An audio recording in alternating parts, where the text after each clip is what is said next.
They do remind me of the Beyblade, the light up Beyblades.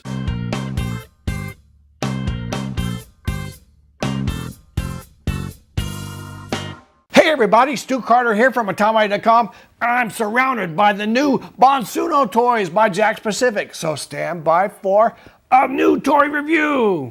Now, if you watch my videos from the New York Toy Fair, you'd have a heads up on these Monsuno products. They're by Jakks Pacific, and I've got a little bit of all of the first wave of the toys, and we're going to do an overview here, and then we'll try to get into the details of each one in forthcoming videos. So hang on. Now, the basic play figures for Monsuno are these metal cores, they're called, and you can see that there's designs printed on the core of the monsters. Here you see Lock and Driftblade. There's 3 colors available: blue, red, and yellow. And if you look in the back of the cores package, you'll see that it looks like in this first wave they've got 1, 2, 3, 4, 6 offered, right? And you can spin these independently.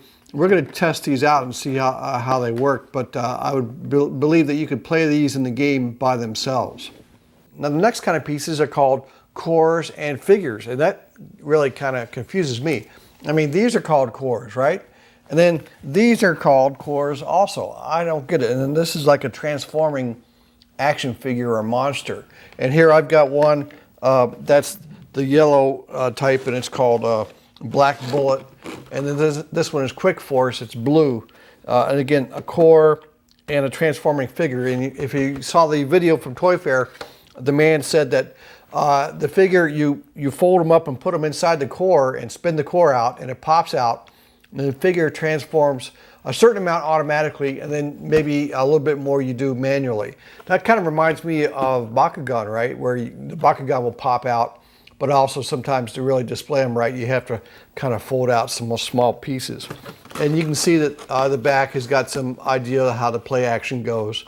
And these single packs come with 3 Monsuno cards of the same type as the core and figure that's in the set. And I'm not sure how many are in this first wave. I just got 2 here, but I've got a lot more of another type. Let's look at these others. So of the cores and figures, we had single packs, and then also they've got these 2-pack battle sets, which I've got some.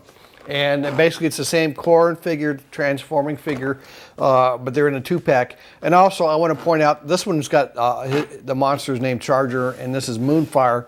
And also they're showing us the allegiance of these colors. And the blue guys are called Core Tech. That's their allegiance. The red ones are called Eklipse. And I've got one here, the yellow, which the guy on the video in Toy Fair called black, but really I'm going to say it's a yellow accents. That's called S.T.O.R.M. These are supposed to be the government guys, right? And the blue, the Core Tech, are supposed to be the good guys. And the red ones are supposed to be the bad guys, right? The villains. At least that's how they were explained to me. So Moonfire, Charger I've got, and here I've got Evo from Core Tech and Driftblade from S.T.O.R.M. And I guess this is the big character in the show, right?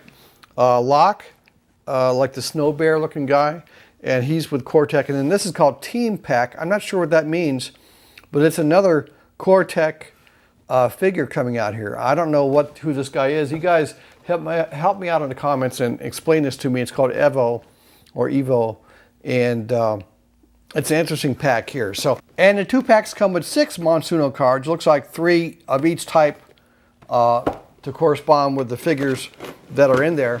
So far, I have not seen any cards sold separately. I wouldn't be surprised. I just haven't seen them on a shelf yet. Perhaps I wasn't looking, because there's other places in the store usually where they sell the cards. I didn't really look there.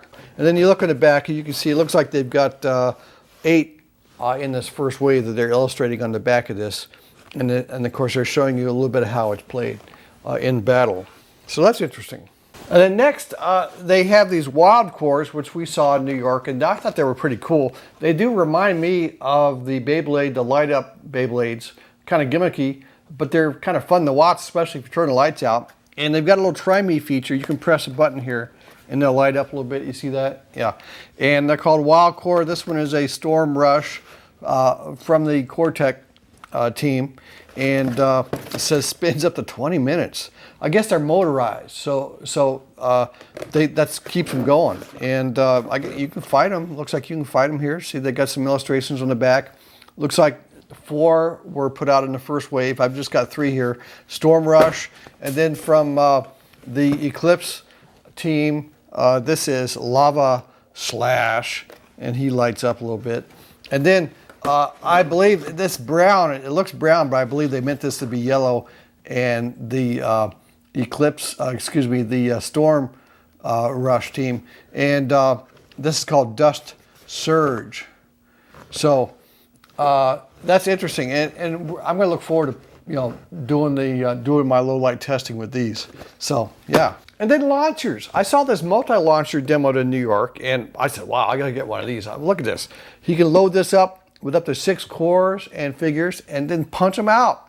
And it looks like it's got it's got like a light up feature in here. I don't know what that does. He didn't show me that. It's got a like a tracker, an aimer of some kind, of course, a little trigger mechanism, loading chamber, and then they all come punching out through the front here. That looked pretty fun. So we're going to have a good time trying this out. There's some other types of launchers, like single one at a time type launchers. I didn't get those because I wanted to try this big thing. I want more power.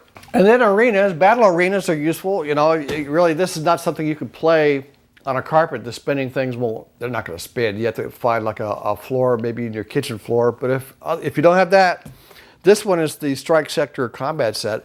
It's designed for travel. You can fold it up, and looks like you put up walls and lay the floor down, and you can battle. Holds some cards, holds a place to hold the cores as well.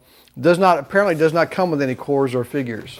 It doesn't say that, but I don't see anything on here saying about what's included besides the arena itself. Well, maybe when we take this out, we'll find out for sure. So that's interesting. And then finally, they've got this big launch zone combat set for play at home. Now, what does this remind you of, huh? Beyblade! Yeah, but, you know, it's not a Beyblade arena. It's a Monsuno arena. Maybe we'll test the Monsunos in here and also in a Beyblade arena, just to see if there's much difference. But these are available out now, and I'm glad I got one of these too. So that's my first look at the Monsuno toys. Stay tuned. I'm going to try to review as many of these as I can. So until next time, have a great day.